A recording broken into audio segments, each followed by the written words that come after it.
Hello दोस्तों, फिर से स्वागत है मेरा चैनल पे। मेरा चैनल का नाम है इलेक्ट्रॉनिक्स इंडिया। मैं लोटन फिर लेके आया हूँ एक नया वीडियो। आप लोग देख सकते हैं मेरे पास एक ओनिडा टीवी का किट है, जो 21 इंच का टीवी का किट है। इस टीवी का किट का आज का प्रॉब्लम बताऊँगा और इसका सलूशन करके भी बताऊंगा। मेरा वीडियो लास्ट तक देखते रहिए। और जो मेरा चैनल पे नया दोस्त है उसको कहूँगा मेरा चैनल को सब्सक्राइब जरूर कर देना, बेल आइकन को दबा देना, ऑल नोटिफिकेशन ऑन कर देना। जब भी नया नया वीडियो लेके आऊँगा आप लोगों को मिलते रहेंगे। ठीक है दोस्तों, इस पीसीबी का फॉल्ट क्या है वो पहले बता दूँ तो समझने में आसानी होगा। ठीक है दोस्तों, मैं एसी को इन कर देता हूँ। इन कर देने के बाद जो हमारा पावर लाइट जलना चाहिए था वो पावर लाइट नहीं जल रहा है और अंदर से एक टिक टिक करके आवाज़ आ रहा है, जो पावर सेक्शन से आवाज़ आ रहा है। मतलब दोस्तों हमारा पावर सेक्शन का जो वोल्टेज है वो वोल्टेज रिलीज नहीं हो पा रहा है, इसीलिए हमारा ये वाला आवाज़ आ रहा है। जो हमारा आउटपुट सेक्शन होता है, आउटपुट सेक्शन पे कुछ खराबी है, इसीलिए दोस्तों इसका एक एक पार्ट आप लोगों को चेक करके दिखाऊंगा तो अच्छी तरह से पता चलेगा जो हमारा सिस्टम पे कहाँ पे प्रॉब्लम हो सकता है और इसका सॉल्यूशन कैसे करते हैं। ठीक है दोस्तों, मैं इसका सॉल्यूशन निकालता हूँ, उसका फॉल्ट कहाँ से आया है वो दिखाता हूँ। दोस्तों पहले मैं पीसीबी को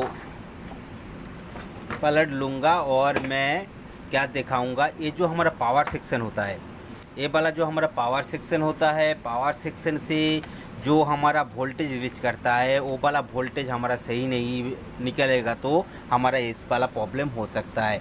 इसीलिए दोस्तों क्या करूँगा, ये जो हमारा 110 वोल्ट का जो सप्लाई दिया गया है, ये वाला ईएसटी को जो B1 करके जो हमारा पॉइंट है, ये B1 का जो पॉइंट है, इस पॉइंट पे हमारा जो सप्लाई जाता है ये पावर सेक्शन से, वो वाला कॉइल को मैं क्या करूँगा, इस जंपिंग को ओपन कर लूँगा। ओपन करने के बाद मैं देखूँगा हमारा जो पावर सेक्शन का जो टिक टिक करके आवाज़ आ रहा है और हमारा पावर सेक्शन चालू नहीं है और पावर इंडिकेटर भी नहीं जल रहा है, वो वाला सिस्टम हमारा सही तरीके से जलता है कि नहीं। तो जल जाएगा तो दोस्तों मैं इसको ओपन करने के बाद पावर देने के बाद पावर इंडिकेटर जल जाएगा तो हमारा पावर सेक्शन सही तरीके से काम कर रहा है और हमारा आउटपुट सेक्शन का कुछ खराबी है। इसीलिए दोस्तों ये वाला जो हमारा जंपर दिया गया है वो वाला जंपिंग को ओपन कर दूंगा। दोस्तों देखिए इस वाला जो हमारा 110 का वोल्ट का जो सप्लाई है जो हमारा पावर सेक्शन से निकल के जाता है, उसको मैंने अच्छी तरह से ओपन कर चुका हूँ। ओपन करने के बाद मैं टीवी पे लाइन दूंगा, जो एसी होता है एसी दूंगा। एसी देने के बाद दोस्तों देखिए हमारा जो पावर इंडिकेटर नहीं जल रहा था वो देखिए ग्लो कर रहा है। मतलब दोस्तों हमारा पावर सेक्शन का जो हमारा पावर इंडिकेटर नहीं जल रहा था वो जल चुका है। और उसके बाद दोस्तों क्या करूँगा, एक एक करके सभी वोल्टेज को चेक कर लेंगे। एक तो हमारा इस वाला पॉइंट पे देखिए 110 वोल्ट जो होता है, ये वाला पॉइंट पे हमारा 119 वोल्ट आ रहा है। और एक वोल्टेज होता है इस वाला पॉइंट पे देखिए हमारा 14 वोल्ट आ रहा है और इस वाला पॉइंट पे हमारा 15 वोल्ट आ रहा है। मतलब दोस्तों हमारा जो 3 वोल्टेज इस पे निकलता है वो वाला वोल्टेज हमारा सही तरीके से निकल रहा है। उसके बाद दोस्तों हमारा पावर सेक्शन तो सही हो गया है, जो पावर सेक्शन का जो टिक टिक करके आवाज़ हो रहा था और पावर सेक्शन से कुछ वोल्टेज नहीं निकल रहा था। फिर से दिखा दूँ, इस वाला पॉइंट पे देखिए हमारा 119 वोल्ट, और जब मैं इस पॉइंट को मैं कनेक्ट कर देता हूँ तो हमारा आवाज़ आ रहा है और कभी कोई भी वोल्टेज नहीं है। मतलब दोस्तों हमारा जो आउटपुट सेक्शन है, जो ईएसटी सेक्शन है, इस पे हमारा जो आउटपुट सेक्शन और ईएसटी सेक्शन इस पे ही प्रॉब्लम आया है। इसीलिए दोस्तों क्या करूँगा, पहले आउटपुट ट्रांजिस्टर को खोलूँगा। हमारा जो 80% फॉल्ट होता है, जो हमारा आउटपुट ट्रांजिस्टर उड़ जाता है। कभी कभी हमारा ये वाला जो पीएफ होता है, बूस्ट पीएफ होता है, वो बूस्ट पीएफ हमारा ख़राब हो जाता है, इसीलिए हमारा ये वाला ट्रांजिस्टर उड़ जाता है और हमारा पावर सेक्शन बैठ जाता है। लेकिन दोस्तों इसको मैं ओपन करने के बाद आप लोगों को बताऊंगा एक्चुअली इसका प्रॉब्लम क्या हुआ है। ठीक है दोस्तों, मैं इसको ट्रांजिस्टर को ओपन कर लेता हूँ। दोस्तों ये देखिए जो हमारा ट्रांजिस्टर था, इस ट्रांजिस्टर को मैंने ओपन कर चुका हूँ। ओपन करने के बाद ये रहा हमारा जो ट्रांजिस्टर, ये रहा। और ये ट्रांजिस्टर का नंबर आप लोगों को दिखाने की कोशिश करता हूँ, जो भी हो।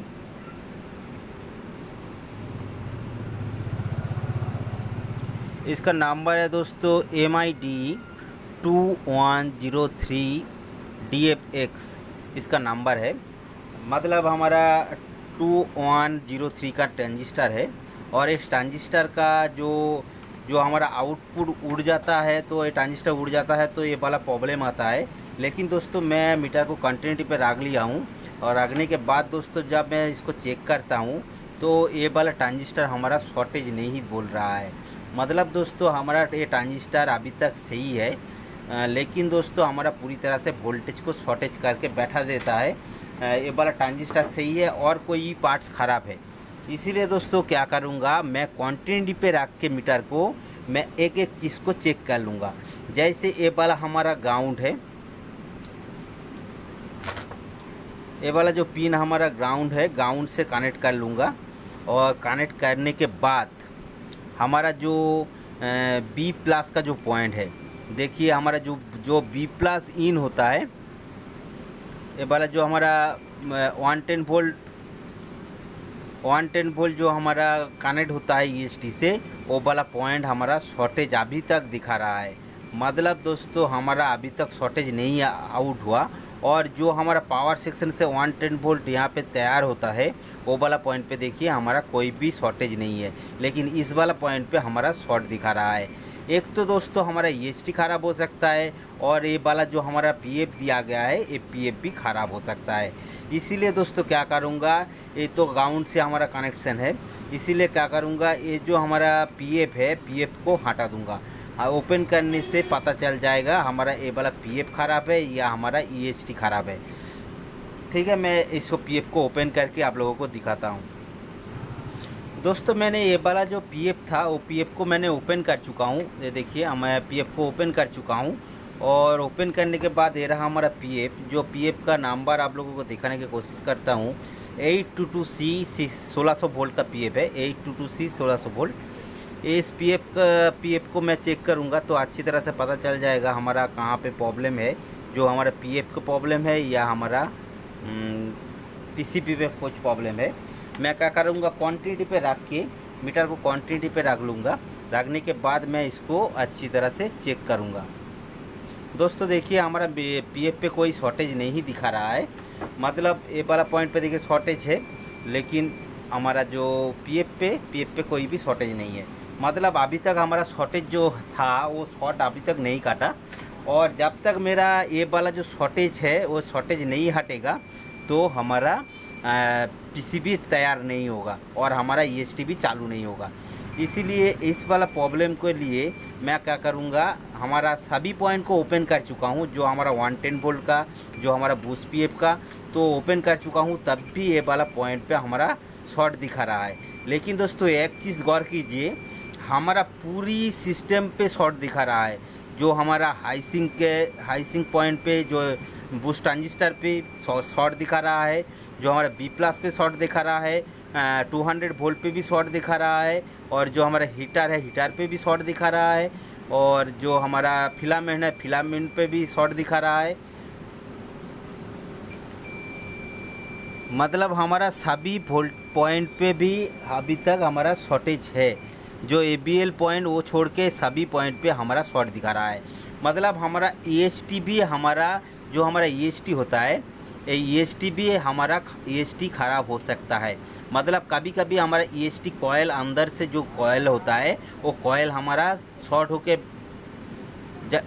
हो जाता है और हमारा कॉयल काम नहीं करता है। वही चीज़ हुआ है, इसीलिए ये EST को ओपन करना पड़ेगा। ओपन करके चेक करूँगा तो पता चल जाएगा। हमारा ये वाला जो पॉइंट पे हमारा बाजार बज रहा है, सभी कंटिन्यूटी बज रहा है, वो बाजना नहीं चाहिए था। वो नहीं बाजेगा तो हमारा PCB सही रहेगा और हमारा EST ख़राब निकलेगा।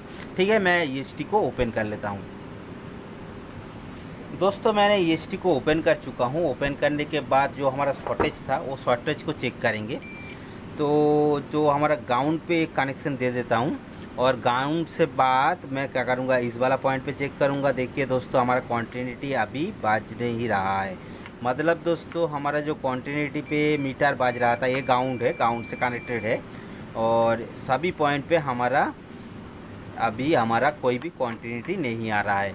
मतलब दोस्तों हमारा जो शॉर्टेज था ये वाला EST का शॉर्टेज था, और अंदर से सभी कॉयल एक साथ जुड़ गया है, इसीलिए हमारा क्वांटिटी पे मीटर बाज रहा था। मैं क्या करूँगा, एक एक चीज़ को चेक करूँगा। ये देखिए इस वाला जो लास्ट वाला छोर था उस पर चेक करेंगे, देखिए ये वाला भी शॉर्टेज दिखा रहा है, सभी पॉइंट पे हमारा शॉर्टेज आ रहा है। मतलब हमारा अंदर से जो कॉयल है वो कॉयल अंदर से ही सभी कॉयल एक साथ जुड़ गया है, इसीलिए हमारा EHT शॉर्टेज हो गया है। और शॉर्ट हो जाने के कारण ही हमारा जो पावर सेक्शन का जो वोल्टेज निकलता है वो वाला वोल्टेज हमारा शॉर्ट होके बैठ गया है, और हमारा अंदर से एक टिक टिक करके आवाज़ आ रहा था, और हमारा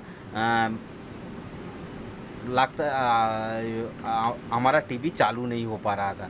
ठीक है, मैं इसके बदले में एक नया वाला EHT लगाऊंगा। नया वाला EHT लगाने के बाद हमारा सिस्टम का जो भी सिस्टम चालू होना चाहिए, जो हमारा जो सिस्टम पे हमारा वोल्टेज चालू होना चाहिए, जो 200 वोल्ट हीटर का वोल्ट और ये भी जो वोल्टेज होना चाहिए वो वोल्टेज हमारा तैयार होना चाहिए। ठीक है, मैं एक नया वाला EHT को इसको कनेक्ट कर देता हूँ। दोस्तों मैंने इस वाला EHT को चेंज करके नया वाला EHT लगा चुका हूँ। जो हमारा पुराना वाला EHT था इसका नंबर उठ चुका था, इसका नंबर समझ में नहीं आ रहा था। मेरे पास एक EHT था जो EHT का नंबर आप लोगों को दिखाते हूँ, जो ओनिडा पे लगता है जो EHT, इसका नंबर आप लोग देख सकते हैं N0140 का जो EHT है, ये वाला EHT हमारा ओनिडा पे लगता है, इसीलिए ये पुराना ओल्ड मॉडल का PCB है, इसीलिए ये वाला जो EHT है इस पे कनेक्ट होगा। और कनेक्ट करने के बाद दोस्तों हमारा जो शॉर्टेज का जो प्रॉब्लम था वो तो पहले वो EHT को खोलने से हट गया था, लेकिन हमारा फिर मैं टीवी को चालू करके दिखाऊंगा, हमारा EHT कैसे होता है वो भी दिखाऊंगा।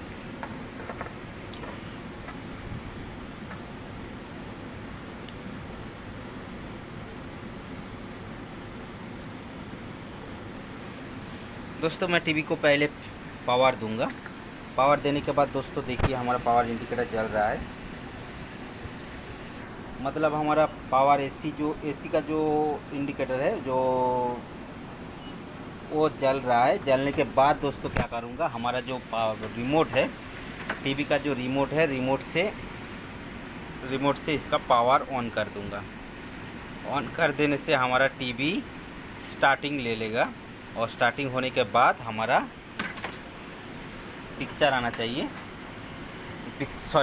मैं ट्यूब पे नहीं लगाया हूँ, ट्यूब पे लगाने से हमारा पिक्चर आ जाएगा। उसके पहले दोस्तों क्या करूँगा, हमारा कुछ वोल्टेज जो EHT स्टार्टिंग होने के बाद होता है वो सिस्टम पे देख लेंगे। पहले इसको ग्राउंड कर देते हैं। ग्राउंड कर देने के बाद जो हमारा टीवी स्टार्टिंग होने के बाद हमारा जो देखिए इस वाला पॉइंट पे हमारा 110 वोल्ट था, वो तो 110 वोल्ट है, देखिए हमारा 110 वोल्ट है। उसके बाद ये रहा हमारा 200 वोल्ट का जो पॉइंट है, ये हमारा EHT का योक कॉइल लगाने से हमारा ये वोल्टेज थोड़ा सा हाई हो जाएगा। और हमारा स्टार्टिंग होने के बाद हमारा रेगुलेटर पे हमारा 5 वोल्ट तैयार है, मतलब हमारा सभी, और ये 33 वोल्ट 33 वोल्ट जो होता है ये वाला स्टार्टिंग है, मतलब ये 33 वोल्ट जो 30 वोल्ट है वो हमारा ये वाला वर्टिकल IC के लिए सप्लाई किया गया है। ठीक है दोस्तों, सभी वोल्टेज हमारा सही हो गया है। मतलब हमारा आज का जो प्रॉब्लम था वो प्रॉब्लम हमारा पावर सेक्शन रिलेटेड नहीं था, वो पावर सेक्शन का सभी वोल्टेज हमारा बैंड होकर बैठ गया था। और हमारा आउटपुट जो ट्रांजिस्टर होता है वो भी सही था, हमारा आउटपुट PF जो था वो भी सही था, बूस्ट PF। लेकिन हमारा जो EHT था, EHT हमारा शॉर्ट होकर पूरी सभी कॉयल एक साथ जुड़ गया था, इसीलिए हमारा EHT कॉयल शॉर्ट हो गया था। और EHT कॉयल चेंज कर देने से हमारा पूरा सिस्टम चालू हो गया है। ठीक है दोस्तों, इसी तरह का नया वीडियो मिलने के लिए मेरा चैनल को देखते रहिए। मेरे चैनल को लाइक शेयर सब्सक्राइब जरूर करना, बेल आइकन को दबा देना, ऑल नोटिफिकेशन ऑन कर देना। जब भी मैं नया वीडियो लेकर आऊँगा आप लोगों को मिलते रहेंगे। ठीक है दोस्तों, इसी तरह का वीडियो मिलने के लिए मेरा चैनल को देखते रहिए। ठीक है दोस्तों, मिलते हैं नेक्स्ट वीडियो पर, तब तक के लिए दोस्तों गुड बाय।